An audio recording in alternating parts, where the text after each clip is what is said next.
La felicidad como estado emocional del ser humano. ¿Encontrará la ciencia algún día la fórmula de la felicidad? En la medida en que el sufrimiento de los niños está permitido, no existe felicidad en este mundo. Isadora Duncan. Desde que el hombre existe como tal, ha perseguido la felicidad como objetivo inherente a su propia existencia y a través de causas aparentemente justificadas. Sin embargo, la felicidad entendida como estado fisiológico y psicológico óptimo es alcanzada en su plenitud por muy pocos mortales. Y aún así, nadie en absoluto está exento de perderla en cualquier momento de su vida por motivos, a veces, completamente desconocidos. En no pocas ocasiones, ese estado tan deseado por cualquier ser humano se convierte en algo efímero que aparece y se va sin responder a razones comprensibles ni evaluables a nuestros ojos y respondiendo a misteriosas causas que aún hoy no encuentran respuesta ni en la ciencia ni en la autorreflexión individual.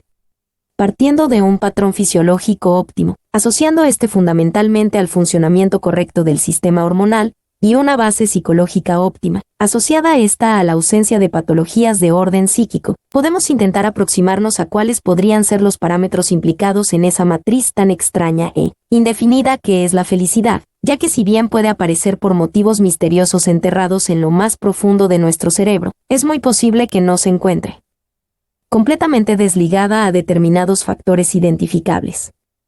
De este modo, y entendiendo la felicidad como un valor no absoluto, podemos incluso aventurarnos a lanzar de un modo gráfico y esquemático lo que podría constituir una fórmula aproximada y sencilla para medir el nivel de felicidad y, por qué no, para intentar alcanzarla. Nivel felicidad igual a adaptabilidad y asimilación del medio social, familiar, autoestima.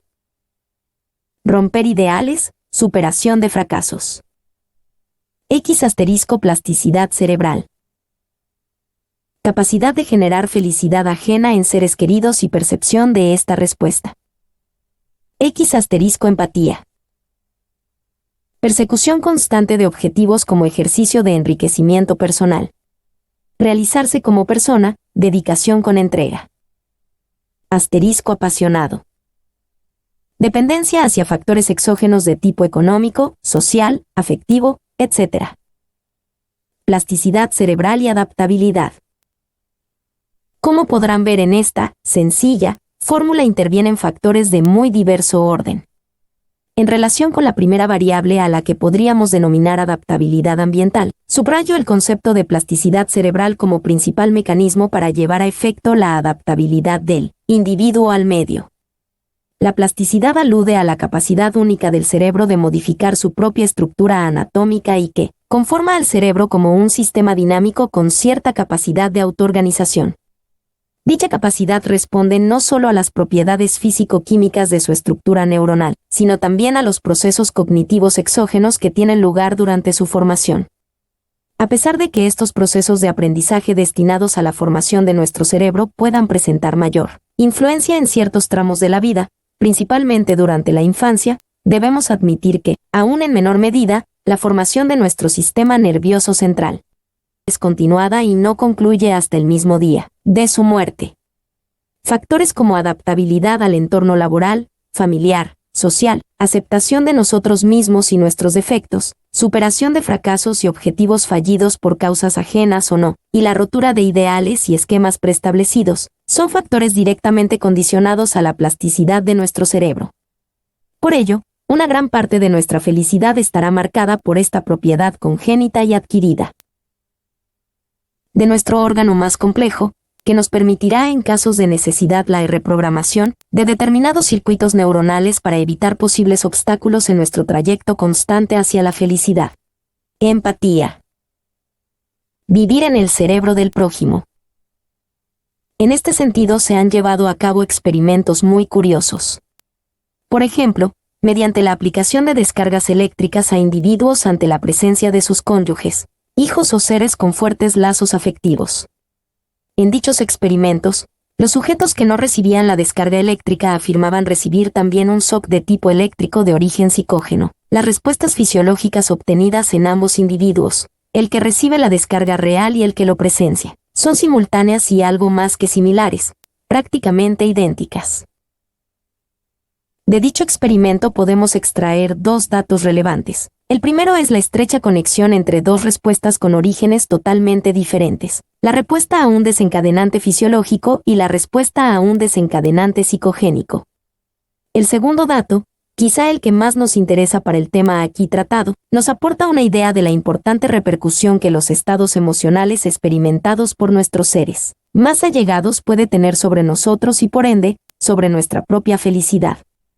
Ello podría justificar que el ser humano, en su búsqueda constante de la felicidad y como respuesta lógica a esta circunstancia, busque su propia felicidad a través de la felicidad de terceros, a sabiendas de que la posibilidad de generar respuestas de felicidad en un ser querido tendrá una respuesta paralela en su propia persona. Este planteamiento implica que los niveles de felicidad en núcleos de personas con fuertes lazos afectivos podrían retroalimentarse continuamente. Sin embargo, nada impide que esta asociación de respuestas positivas derivadas de la interacción entre personas pueda funcionar en sentido inverso, convirtiéndose entonces en una dependencia, un factor exógeno completamente ajeno a nosotros y de complicado o imposible control que actuaría en nuestra fórmula en sentido inversamente proporcional. Un cerebro activo y estimulado, ejercitando al centro de control la dedicación de nuestro tiempo a realizar labores que nos enriquezcan como persona. Alimentar nuestra autoestima mediante el enriquecimiento de nuestro intelecto, ejercitar la creatividad y, en definitiva, la pasión, la entrega y el interés con el que hagamos las cosas o nos dediquemos a ellas, pueden constituir sin duda un combustible inagotable y de peso en la ecuación de la felicidad. La persecución constante de objetivos en la vida por el mero hecho de sentirse realizado, útil y reconocido por los demás, pueden contribuir sin duda al escenario idóneo facilitando el camino hacia el objetivo. Conclusiones del autor: la felicidad es un estado emocional resultante de una compleja ecuación en la que intervienen multitud de parámetros difíciles de cuantificar y de origen diverso: fisiológico, psicógeno, exógeno. El aislamiento de factores es clave si queremos profundizar en las causas, pero la interconexión de dichos factores tampoco puede subestimarse. Además, nos llevaríamos a engaños si obviamos las circunstancias que impiden a los expertos encontrar la fórmula definitiva para alcanzar dicho estado. No solo ya por la enorme dificultad de integrar variables multidisciplinares que intervendrían en la ecuación, calcular el equilibrio y la interconexión entre estas, sino mayormente por la imposibilidad que representa la correcta evaluación de cada una de estas variables y su implicación a nivel individual. No podemos obviar que la misma plasticidad del cerebro, que otorga a este su infinita capacidad de adaptación al medio a través del aprendizaje, unida a otros factores de orden genético, convierte a cada ser humano en entes autónomos y únicos. El individuo como extensión del subsistema nervioso central, pese a necesitar de la interactividad con el medio para la consecución de cualquiera de sus objetivos, no abandona en ningún momento el concepto del sistema cerrado que, dada su condición de relativa inaccesibilidad y alta complejidad, le ha valido la denominación de caja negra. Por esto, y pese a que la ecuación podría rozar o incluso garantizar el éxito en ciertos individuos, nada garantizaría que la aplicación de la fórmula no condujera en otros casos al más rotundo de los fracasos.